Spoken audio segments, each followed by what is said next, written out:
What's up, everybody? Wait, good morning! How y'all doing today? My name is David DeFranco, and welcome to this year's recap of WWDC 2025, baby. We have a lot to cover. Of course, as always, I start recording, and my cat, Gabby. Hi, Gabby. Oh, you're such a cookie. Come on. There you go. Good girl. Good girl. Daddy's working here. Anyway, guys, we have a lot to get through. Of course, I'm going to try to keep this video somewhat short. Gotta be honest, I didn't really pay insanely close attention to WatchOS 26. Doesn't really mean much to me, but I'll make a few, comments on it. VisionOS doesn't apply to me because I don't have $3,500 just lying around, unfortunately. Guys, my PayPal's right below. Honestly, though, guys, I would like to get a Vision Pro at some point, but used. There's no way I'm spending $3,500 because I know I'm going to go through that honeymoon period. And then it's just going to sit there. It's just going to sit there, and it's just a huge waste of money for someone like me. However, I do love movies. So eventually when I do get something like that, that's pretty much what I'm going to use it for, is just watching movies. I'm a big movie guy. Also, another part I didn't pay much attention to, iPad OS 26. I love iPads, but I'm not currently using an iPad. Every time I get an iPad Pro, I just end up selling it in a couple months because it just sits there. I'm a heavy user of my MacBook Pro. That thing runs my life. So it's really difficult for me to go to something as complex as a MacBook Pro to something more simple yet a little complex like the iPad Pro. It's a great device. Maybe the multitasking changes will, fix that issue for me in the future. But yeah, for now, I'm still not convinced. But anyway, here we go. First of all, iOS 26, and yes, Apple across the board. This was rumored, and of course it's true. They're just using next year's number, the year 2026, 2027, just to update their software. So that way it's more streamlined. Because honestly, guys, me, even the Apple fanboy, it's so easy to lose track between watchOS and iPadOS and macOS and iOS, and there's just so many numbers because everything came out at different times in like the past, whatever years that we've been doing this. So anyway, iOS 26, me personally, I love the name. It's simple. Honestly, I don't understand how anybody could not like the name. It just makes perfect sense. I am completely for it.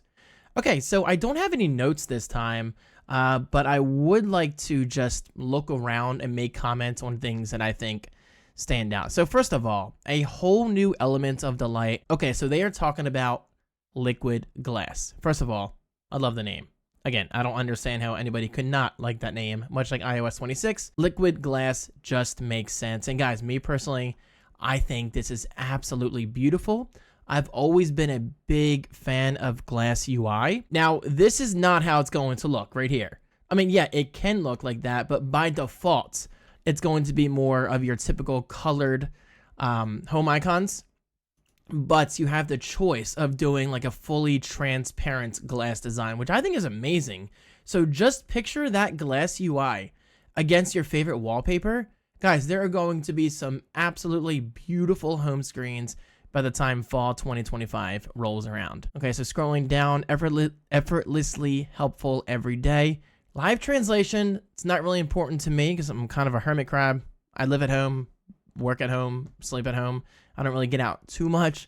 But if for whatever reason I need to translate something, then I can.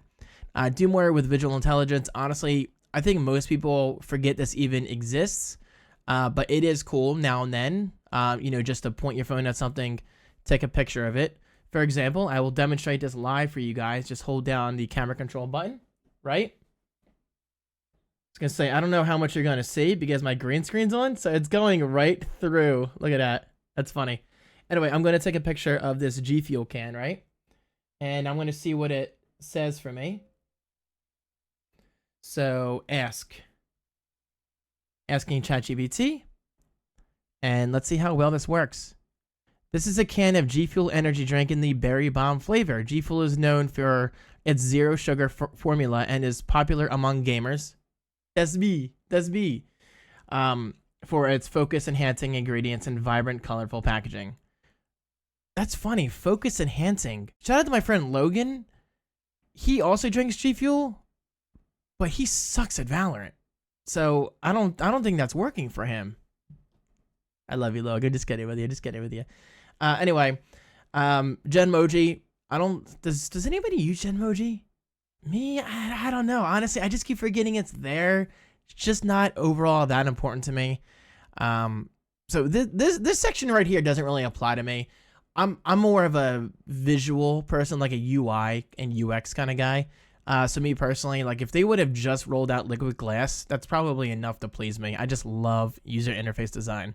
Less noise, more fun. So basically they are going to be streamlining your phone app, which is really cool. So basically you don't have to go between like different tabs to see recents and voicemail. I think it's all on like one screen now, which is cool. I am all for that.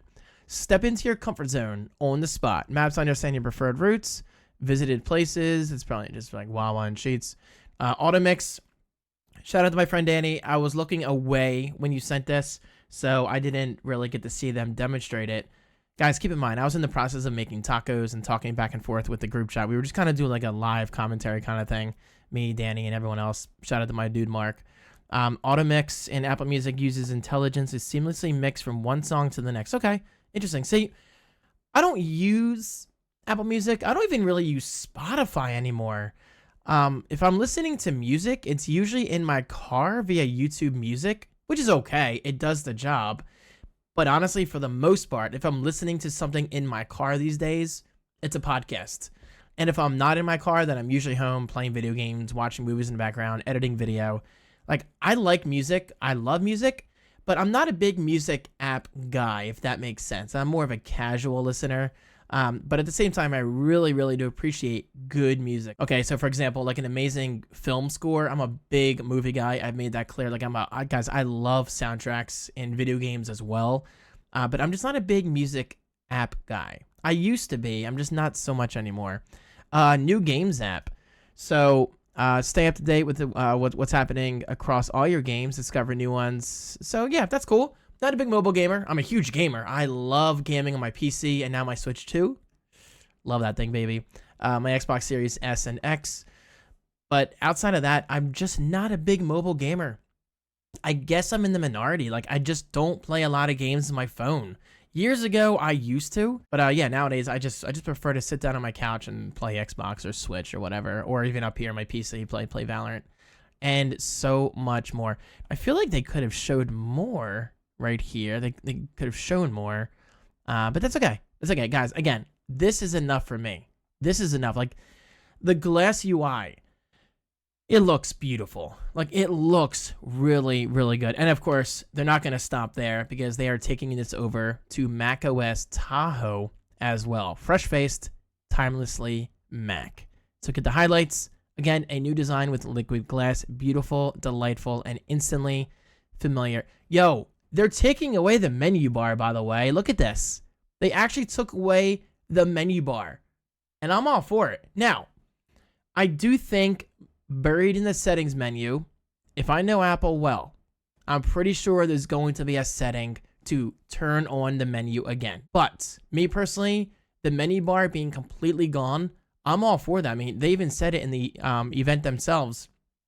When that strip is gone, it allows your overall user interface and even your device, in my case, my MacBook Pro, to flow off the screen better. So in a way, like, yeah, your screen's not technically bigger, but you're going to get that illusion, if you will, of your screen feeling bigger. So I am all for the menu bar disappearing, at least the menu bar background. So that is going to be really cool. So Spotlight search, take hundreds of actions in Spotlight without lifting your hands. Honestly, I've never been a big fan of this idea of sending texts and sending emails in one bar. Maybe I'm old-fashioned. Maybe I like knowing things are going to work exactly the way I want them, to work out. So in other words, I would much rather open up my favorite email app or open up my texting app and send the message myself. I mean, I can't be the only one, right? So let me know. I mean, so this doesn't apply to me, but for those who need that feature, obviously it's going to be quite useful. But me personally, I'm just going to stick to regular email and regular text messaging, which is fine for me. Create more powerful shortcuts.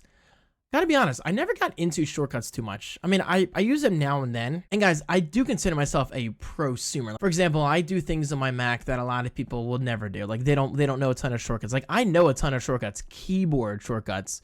But when it comes to the shortcuts app, I just never got into it too much. Except for changing like your custom icon on the iPhone or iPad. But generally speaking, the shortcuts app isn't really that important to me. And I know that's going to make some people mad because people like swear by shortcuts. Maybe I just got to give it a better chance. Maybe I got to watch some videos on YouTube to teach me how to use shortcuts. But I mean, I get by day. I mean, I'm making money with my work, so it's not like I need shortcuts, but I am curious. Sorry, I'm itchy. Ever since Gabby jumped up here, she's got that kind of fur that just kind of, sticks to you. Anyway, design, more you, shines through. I am all for this. I don't use widgets very often on my desktop. Guys, I'm a very purist kind of user, if you haven't noticed. Like, I like a clean desktop. For example, check this out. Very clean UI. Very, very clean right here. These icons right here are usually hidden by that. That is my friend Logan's graphic because he is pledging $25 on Patreon, and I'm very, very thankful for that. So thank you, Logan, for your your sponsorship. I appreciate you, dude. But anyway, the point is, I just like a clean UI. I've got no icons showing besides these, and my right monitor only has the recycle bin. That's it. Anyway, my point of this ramble is widgets are cool, but I do miss the old days of dashboard when I would press my little dashboard key. I think mine was F12 or whatever I used to use, and I could just quickly check the weather. But nowadays, I just check things like this on my phone. So this right here isn't that important to me. To me, it's just more clutter. But for those who want widgets on their desktop, well, there you go. Now they support liquid glass, and well, everything is going to blend in seamlessly. So, yeah, overall, again, liquid glass on iOS. Now it's going to be on macOS, and me personally, I love this. Now, I do use Control Center all the time on my Mac and especially my iPhone. So the fact that this UI is going to be consistent across all of my devices is huge. I love that. So what else we got here? But yeah, overall, everything is just going to look more refined, more futuristic, and more clean. And by the way, guys, I'm just saying, guys, I'm calling this now. Apple in the fall, when they announced the rumored iPhone 17 Air, is this not perfect, by the way? Look at this. iOS, nice, flat, transparent, thin UI, like a thin UI with a thin iPhone 17 Air. I guarantee you right now, they're going to use some kind of marketing material to just sell that. Guys, I'm calling it. You'll see. It's really not that hard to predict. But, I mean, I am excited to see how they hopefully tie the two together. All right, what else do we have here? Apple Intelligence. I actually like Apple Intelligence. Like, I don't use it obsessively to the point where, like, I use it to get work done faster. But I will say this. If there's one thing I really enjoy about Apple Intelligence, it's the summaries. Like, I love the summaries feature. They're not perfect, but for the most part, they save me time. Like, I'll be playing a video game and I'll get like a text or an email alert on my phone, and I'll see like a 1 or 2 line preview just telling me what the email or text is about. And that's huge. And it's usually right. It's usually right. The only time it was ever really wrong is when it said I'm going to Dollar Tree at 7 p.m. to get dinner or something like that, I said, because I was texting my mom. But I think in the text, or my mom said it to me actually, because it would be her summary to me, saying that we can go to Dollar Tree before dinner. But Apple Intelligence thought we were going to Dollar Tree for dinner. So hopefully that wasn't the case. I mean, a Dollar Tree dinner doesn't sound too pleasing to me. I don't know. Maybe they have a few things there that are good. Just a little ramen or whatever. But anyway, the point is, I actually really enjoy summaries. This stuff, not so much. Like, I'm not a big live translation guy or Genmoji guy. But yeah, the summaries are great. Together, they're better than ever. Continuity is huge. 1 second, please. Continuity is one of those features that, like, if you don't use a Mac or iPhone, you have no idea what you're missing out on. And I say that respectfully. You have no idea what you're missing out on. I cannot even tell you how often, okay, maybe I can tell you, literally every single day, I'm doing tasks between my iPhone and my Mac. I'm constantly copying and pasting over my network. I can't even tell you like how often I do that, guys. I'm always copying and pasting text for whatever reason. Maybe I don't know what I copy, but I do it all the time. So basically, if something is on my iPhone and I want to paste it to my Mac, I copy and I paste it to my Mac over the network and vice versa. And it just works. It's a beautiful, beautiful feature. And now we're getting live activities on the Mac. That is cool. Like, for instance, I love when you order something from DoorDash, I think they finally brought this back. It disappeared for like a year for whatever reason. I don't know if there were bugs. I don't know, but it's back. So basically, when you order food, it's just like Uber Eats. It's a step-by-step process. But now, instead of looking at your iPhone, you're actually going to get live activities on your menu bar on your Mac. And I think that's really cool. And if you open it up, then it opens up the iPhone app on your Mac. Because don't forget, last year we got iPhone usage, or the iPhone app, or iPhone mirroring, let's just call it, on your Mac. And I think that's great. That's a really, really good feature. And yes, I've used it a few times. It's quite useful. Now we have the phone app on the Mac. This I did not see coming, because for years now, we can answer phone calls on our Mac. Excuse me, a little G Fuel, you know? No, but seriously, that's kind of cool. I don't see myself using it too much, but that's just extended phone usage from the convenience of your Mac. Okay. We gotta speed this up. Calm in the brainstorm. We're not gonna do that again. And there you go. There is macOS Tahoe. Okay, iPad OS. Remind me in a few months to not buy an iPad, please. I mean, as much as I love the iPad, I always end up selling it because, I'm going to say it again, my MacBook Pro runs my life. It does everything I want. But there is one big feature that they finally rolled out, and it's huge. And I'm not talking about multitasking. Anyway, liquid glass, bada bing, bada boom. Obviously, we talked about that enough. It's basically liquid glass, but on your iPad, which is beautiful. I'm a big fan of this UI. It's just so clean. So flexible windowing. I got to be honest, I wasn't paying attention to this part. How do I word myself like this? So look, we have a menu bar. And again, I have to rewatch this portion of the keynote because I was making tacos at the time and talking back and forth in the group chat. But apparently we have a menu bar on the Mac now, which is huge. Like, that's a big deal. That's a big deal. That's going to make my iPad, well, you know, my iPad, I don't have an iPad right now that I'm using, feel more like a Mac, which is a good thing. But we still need enough separation because you don't want it completely feeling like a Mac. An iPad's got to be an iPad, and a Mac's got to be a Mac. Now, are we ever going to get a hybrid device from Apple? Probably not, because that's going to cannibalize sales on the Mac side and the iPad side. But me personally, I'm all for it. Apple, seriously, if you guys roll out a hybrid device, I mean, I would likely buy one as long as it impresses me. But anyway, going back to multitasking, I'm sorry to say, I'm not going to be fooled by this. This isn't enough. Okay, so yeah, you got to ask yourself, like, well, David, or ask me rather, what else can you do? And I agree, like, there's only so much multitasking in terms of window management you can do on something like an iPad, because one, you're limited on space, you know, and two, it's a touch-first user interface. It's a touch-first user experience. So it's really tough for Apple to crack the code on this one. And I gotta say, I'm still not convinced. Like, this looks nice, but I'm still not convinced. Multitasking on the Mac, as it should be, is still, in theory, so much easier, so much more flexible than it ever will be on the iPad. But it seems like they're getting closer every year. And guys, I can't help but laugh, and I'm not trying to sound negative here, but isn't this like the 4th or 5th time that they completely revamped multitasking? So that just goes to show you, like, there is no like one surefire way to solve this issue. The fact that they keep doing it over and over again just says, look, this is never going to be perfect, but here you go.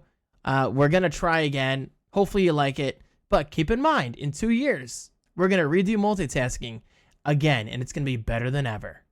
Sorry, guys. It's the truth. It's the truth. It's really hard to multitask properly on something like an iPad. Except for one thing, and here it comes. Well, first of all, folders in a dock. So this is like the little fan animation that we got on macOS years ago. So that's really cool. That's cool. And guys, I use that feature. I mean, mine is more of a grid, but I use that feature every single day for my downloads folder on my Mac. I love it.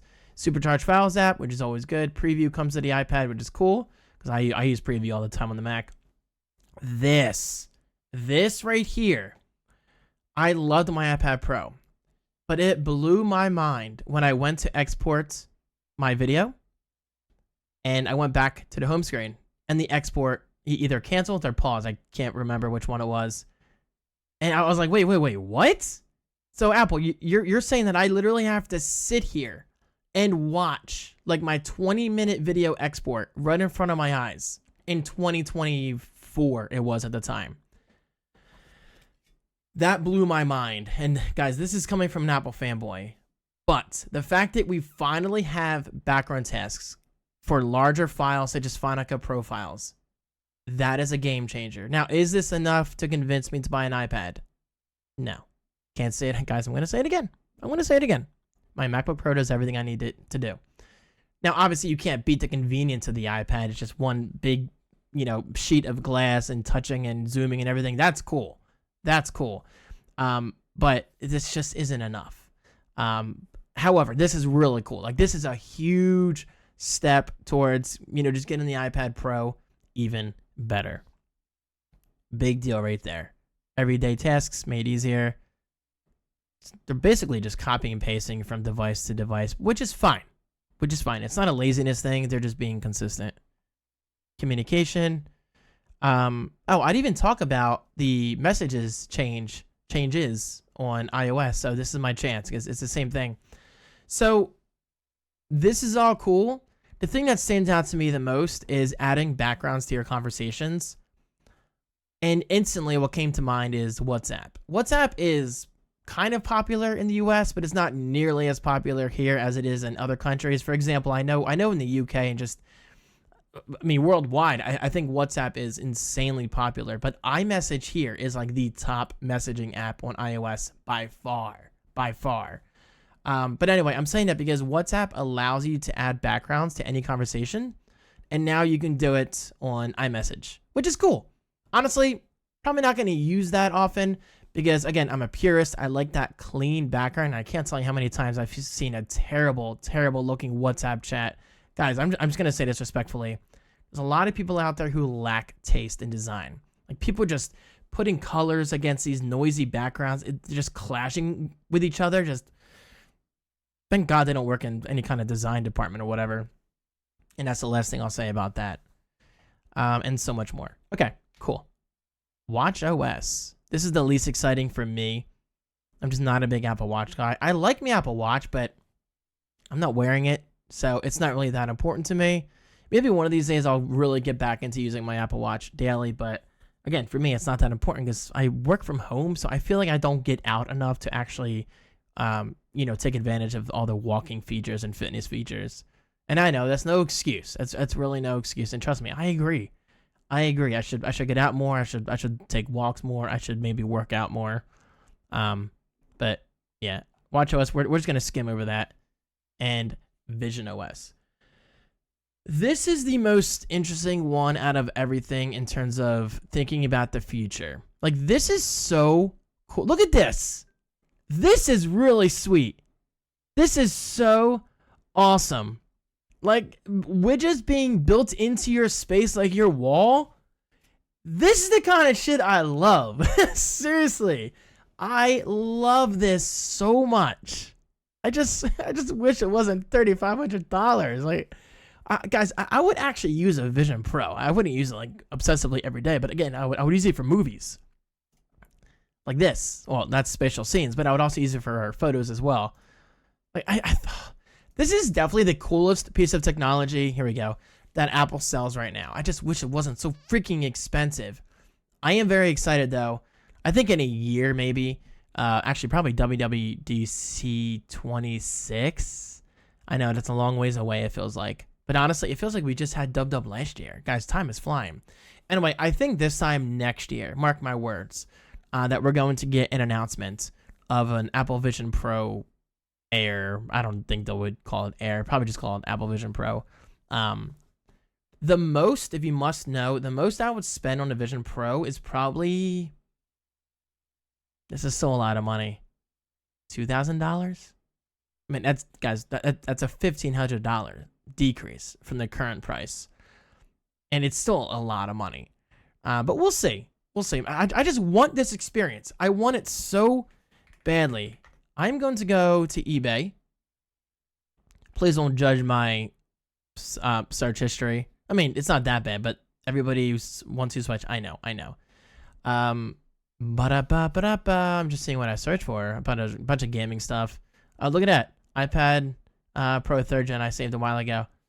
The heck was I going to search for? Apple Vision Pro. Let's go down to sold. Whoops. Come on. There you go. $2,250, $2,150. Wow, $1,728.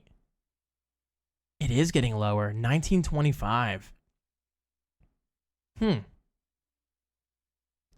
It's getting doable, guys. Like it's getting really, really close to that price range, you know, where I'm like, okay, yeah, I'll give it a try. Anyway, we're not gonna talk about that too much. But the point is, Vision Pro to me is the most impressive thing Apple's done in years, and this is beautiful. Look at this. Like, are you seeing this? And I know it's a marketing material, but I do think it might look this good in person. Look, like a giant freaking clock just sitting on your wall. Anyway, Vision Pro looks beautiful. I just hate looking at this because I just know I'm not going to be using a Vision Pro anytime soon. So this is cool. PlayStation VR 2 Sense controllers. Shout out to my friend Danny. Danny's the one who told me about this. I didn't even hear them mention it because I was so distracted with my tacos, you know? But this could be a big deal. But at the same time, Apple, you still need to make your own controllers. However, it's important to note, Apple Vision Pro is geared towards professionals. So, prediction here. What if, once we do get the regular Apple Vision, or, wait, did I just say Apple Vision Pro back there? I just meant to say Apple Vision, not Apple Vision Pro. Or Apple Vision Lite, or Apple Vision Air, or whatever they're going to call it. I don't know. The point is, once we do get a cheaper Apple Vision headset, what if Apple made their own controllers? Like, they need to pack them in the box. Because I just can't see the average consumer going out of their way and spending money on these. Or any extra controllers for that matter. Like, just give us controllers in the box, and gaming could be huge. And it supports this as well, apparently. Logitech Muse. Draw and design in 3 dimensions with precision. Pretty cool. Pretty cool. And, of course, they showed Apple TV towards the end. I'm sorry, Apple TV Plus. There is one thing that they didn't show that I really wanted to see. Confirmation of a new Silo season. Silo Season 3. It's officially confirmed on its way. Wrapping up May 2025. Ooh. Very cool. Fans anticipate it to premiere sometime between late 2025 and early 2026. Dude, the fact that they wrapped filming is huge. Anyway, Silo's incredible, guys. Check it out. It's a really, really good show. But yeah, guys, overall, WWDC 25, huge success. I love liquid glass. I'm so excited to use it on my iPhone and my Mac, and I'm especially excited for the public beta in July. I am all about that public beta, and I just like getting an early look. Now, I'm not going to use the public beta on my Mac yet, because I've used betas in the past on my Mac where things like Final Cut and Photoshop just straight up broke, especially Photoshop. Years ago, it just stopped working. So ever since then, I try to avoid beta software on my main computer. But in terms of iOS, I don't care. I'll take the risk on my iPhone. I mean, it's probably going to work just fine. Anyway, guys, what are your thoughts on liquid glass? Overall, I think it's a really good change. And by the way, I'm glad they didn't go with like circle icons for the apps on the iPhone and, you know, whatever else, because that's how it is on Vision OS. And in my opinion, like, completely circle icons just don't make a lot of sense on a phone. It just feels off to me. So I'm glad they kept the rounded edges and not full-on circles. So huge win right there. Anyway, guys, thank you so much for watching. These have been my thoughts on WWDC 2025. More to come. Thank you so much. Hope you guys are having a great day, and I'll talk to you soon. Peace.